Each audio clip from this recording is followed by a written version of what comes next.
Olá, queridos, tudo bem com você? Passando aqui para trazer mais uma palavra de fé e de edificação para a tua vida. Antes de começar o meu texto, eu quero te pedir, por favor, se você tem se edificado com esses vídeos, se você tem se edificado com o que vem sendo ministrado aqui, então eu te peço, segue o meu canal no YouTube citando a Bíblia, tá? Se você já está no YouTube, então segue aqui. Se você ainda não está no YouTube, então vai lá e segue o canal citando a Bíblia, tá bom? E compartilha esse vídeo com outras pessoas, tá?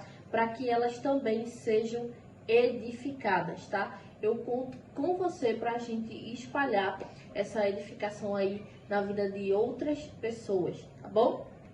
Hoje o tema é: decorar versículos é inútil. E para falar sobre isso, eu vou ler aqui com você o livro de 2 Coríntios, o capítulo 3 e o versículo 6, que diz assim: é Ele quem nos torna capazes de servir a nova aliança, que tem como base não a lei escrita, mas o Espírito de Deus. A lei escrita mata, mas o Espírito de Deus dá a vida. Eu não sei se você já ouviu falar nesse versículo, mas por que eu acho tão importante falar sobre isso? Porque cada vez mais o número de pessoas, né, e de jovens que decoram versículos vem crescendo.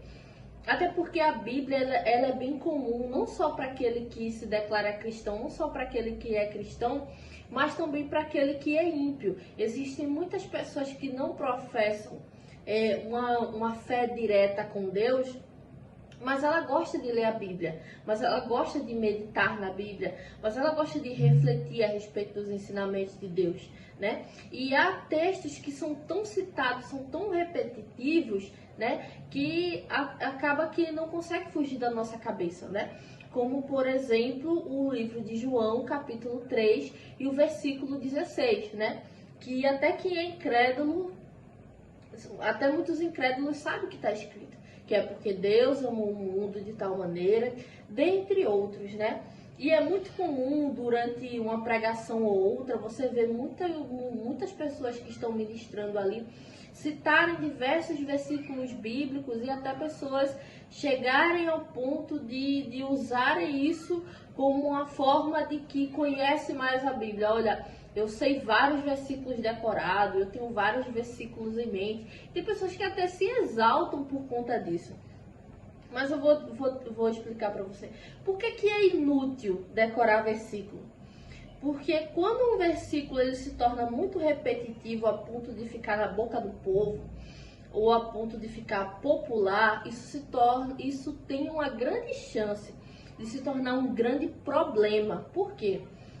Porque quando um versículo ele é repetitivo demais, ele passa a deixar de ser um versículo para se tornar uma prece ou uma reza.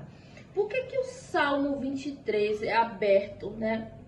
A Bíblia no Salmo 23, na casa de tantas pessoas ímpias, né? Porque muitas delas acreditam que se elas deixarem o Salmo 23 aberto, seja lá onde for que ela vai querer colocar na casa dela, elas acreditam que Deus está ali, que vai trazer boa sorte para sua casa, que vai... Ou seja, deixa de ser algo para ser meditado, refletido, para se tornar uma mera repetição, uma mera prece. E você lembra que quando Jesus vai ensinar o Pai Nosso, lá no Evangelho de Mateus, ele fala que não usasse de vãs repetições. Quando ele estava falando de vãs repetições, ele não estava falando só de... porque quando fala assim vãs repetições, muita gente calcula logo a Ave Maria. Não, Jesus está falando para não usar vãs repetições, então calcula logo, né, as rezas. Mas se você não tomar cuidado, né, com questões de citações e versículos memorizados, isso também se torna uma forma de prece ou uma forma de reza. Então a gente precisa ter cuidado com isso. E daí a gente entender que não é somente a questão de decorar o versículo, mas compreender o versículo. Porque simplesmente está escrito por estar escrito é muito simples. É como se fosse um livro comum, é como se fosse uma história comum, ou como se fossem eventos comuns. Mas o que Paulo está querendo dizer quando ele escreve a carta de 2 Coríntios é que não é somente a letra pela letra, mas que é simplesmente, não é um livro comum, né? Mas é um livro, né, como diz o ditado, né, fechado é um livro e aberto é a boca de Deus falando. Mas é para ser meditado, é para eu abrir esse livro, é para eu ler calmamente esse livro, é para eu refletir o que está escrito nesse livro e é para eu equiparar ao que está acontecendo na minha vida.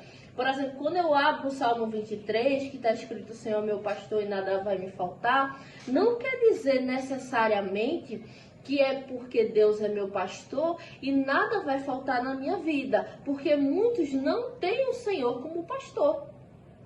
Davi disse que Deus é o pastor dele, que o Senhor é o pastor dele. Mas na vida de muitas pessoas que não agem como Davi, que não pensam como Davi, Deus não é o pastor delas, mas elas acreditam que nada vai lhes faltar. Para que Deus seja o nosso pastor, usando esse mesmo exemplo do Salmo 23, para que Deus seja o nosso pastor e nada nos falte, nós temos que nos colocarmos na posição de ovelhas e permitirmos que o pastor supremo guie e comande a nossa vida. Então muita gente quer que o Senhor seja pastor dela, mas não quer ser ovelha dela, não quer ser submisso ao pastor, não quer seguir as orientações do pastor, não quer obedecer ao pastor. Então como que ele pode ser o pastor nesse caso, né? Isso aí eu estou fazendo realmente uma reflexão, né, com você, uma meditação a respeito do Salmo 23, para que você entenda que não é sobre memorizar, não é sobre deixar aberto qualquer lugar que seja, não é sobre simplesmente memorizar e dizer que sabe a Bíblia. Tem gente que fala que conhece a Bíblia, que sabe a Bíblia, porque tem versículo memorizado na mente. Então eu tenho que dizer, por favor, não se iluda com isso, que o fato de você ter versículos memorizados não quer dizer que você conhece ou sabe. Você conhece ou você sabe quando você medita, quando você reflete e quando você equipara o que está escrito na palavra com o que você está vivendo, para que você possa avaliar o que precisa ser melhorado na sua vida. Por isso que ele fala assim, né? Porque quando ele escreve isso, muitos estavam se importando apenas com as palavras, com a lei de Moisés, com o que estava escrito. E Paulo vai e se aprofunda nisso e fala que necessariamente não tem a ver com a letra que está escrito, porque é o Espírito que dá vida, ou seja, é para eu ler, refletir, meditar, equiparar com a minha vida e saber o que eu estou fazendo e onde que eu preciso melhorar para que eu possa aplicar a palavra na minha vida. Por isso que decorar versículos simplesmente por decorar é plenamente inútil. Mas estudar, compreender, refletir, né? E comparar em como está a minha vida para que eu possa cumprir a palavra, isso sim é essencial para a vida de todo aquele que crê na mensagem e que crê no evangelho genuíno e na santa palavra de Deus. Eu espero ter esclarecido, eu espero ter falado de forma que você tenha compreendido, e se chegou à sua compreensão, né, segue o canal, compartilha com mais alguém, tá bom? E que Deus possa abençoar plenamente a tua vida, amém?